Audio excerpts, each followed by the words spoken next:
નમસ્કાર, હું રાજ. આપ જોઈ રહ્યા છો spark today news. PM Narendra મોદીના આગમનને લઈને વડોદરામાં તૈયારીઓ તેજ બની ગઈ છે. સમગ્ર વહીવટી તંત્ર દ્વારા આજે વિવિધ સ્થળોએ કામગીરીનું નિરીક્ષણ કરવામાં આવ્યું છે.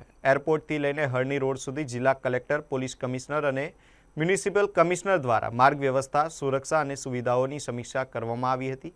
આ નિરીક્ષણ દરમિયાન વડોદરા શહેર ભાજપ પ્રમુખ જયપ્રકાશ સોની, મંત્રી મનીષાબેન વકીલ, ધારાસભ્ય યોગેશ પટેલ અને ધારાસભ્ય કેયુ રોકડિયા સહિતના આગેવાનો પણ ઉપસ્થિત રહ્યા હતા. આગામી 11મી તારીખે વડાપ્રધાન વડોદરાની મુલાકાતે આવી રહ્યા છે, જ્યાં તેઓ વાઘોડિયા ચોકડી ખાતે આવેલા સરદાર ધામનું ભવ્ય લોકાર્પણ કરશે. ત્યારબાદ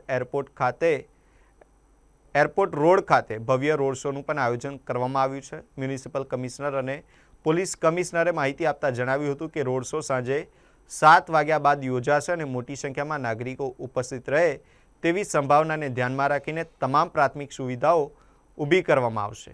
સાથે ટ્રાફિક વ્યવસ્થા, સુરક્ષા બંદોબસ્ત અને જન સુવિધાઓ માટેની માર્ગદર્શિકા આગામી 1-2 દિવસમાં જાહેર કરવામાં આવશે. હાલ સમગ્ર કામગીરીને આખરી ઓપ આપવામાં આવી રહ્યો છે.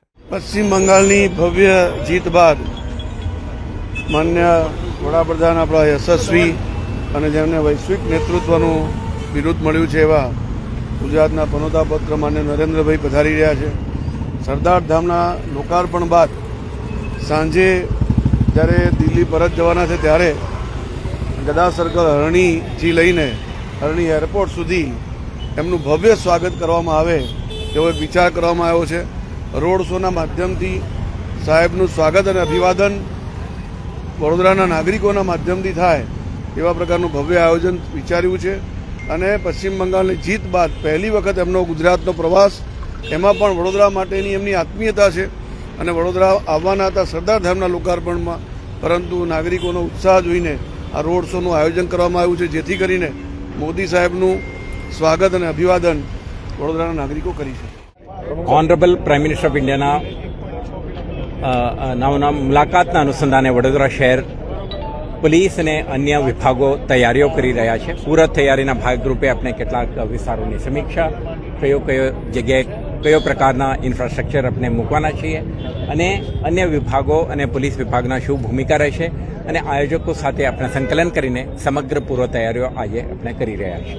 આના ભાગરૂપે આપણા વિઝિટ અને આના સ્થળ નિરીક્ષણના આધારે એન્જિનિયરિંગ પ્રિપરેશન અને સાથે સાથે આપણે ડિપ્લોયમેન્ટ પ્લાન વગેરે પણ આપણે ફાઇનલાઇઝ કરી રહ્યા છીએ.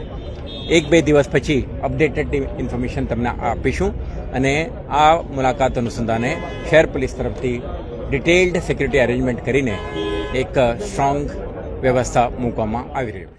ખુશી તો એટલા માટે છે કે બંગાળ જીત્યા, વેસ્ટ બેંગાલ જીત્યા છે અને વેસ્ટ બેંગાલ જીત્યા પછી ગુજરાતમાં આવતા હોય તો એક અનેરો આનંદ હોય છે. અને સામેથી આ વિસ્તારના લોકોના ફોન આવી રહ્યા છે અને પોતે આપ જોઈ પણ શકો છો કેટલાય લોકો આવી ગયા છે કે ભાઈ અમારે ક્યાં અહીંયા ઊભું રહેવાનું છે અને અમારું શું કોન્ટ્રીબ્યુશન હશે.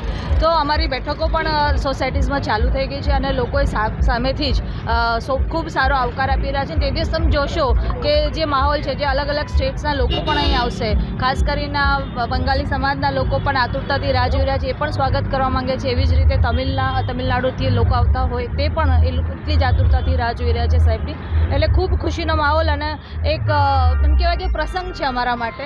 અને દર વખતે એરપોર્ટ આ વિધાનસભામાં હોવાથી રોડ શોનો લાવો અમને મળતો હોય છે. ખૂબ મોટી સંખ્યામાં અહીંયા લોકો એમને એકદમ નજીકથી એમને જોઈ શકે છે, એટલું સરસ વ્યવસ્થા સરકાર દ્વારા પણ કરવામાં આવી છે. બંગાળમાં, પશ્ચિમ બંગાળમાં જે જીત થઈ એટલે એવું કહેવાય કે ચીજ બड़ी है तो स्वागत भी बड़ा होगा. बिल्कुल, जीत तो बहुत ही बड़ी है और स्वागत भी उसी हिसाब से होगा. સૌપ્રથમ નમસ્કાર, મીડિયાના મિત્રોને આભાર.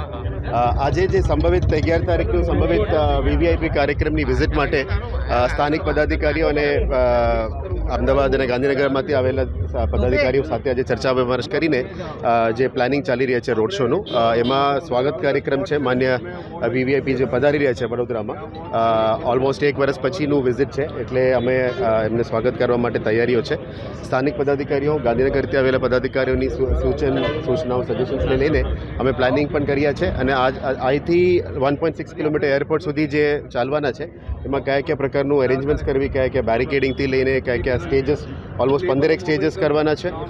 ઓલમોસ્ટ 40,000 પબ્લિકને પણ અમે મોબિલાઇઝ કરી રહ્યા છે.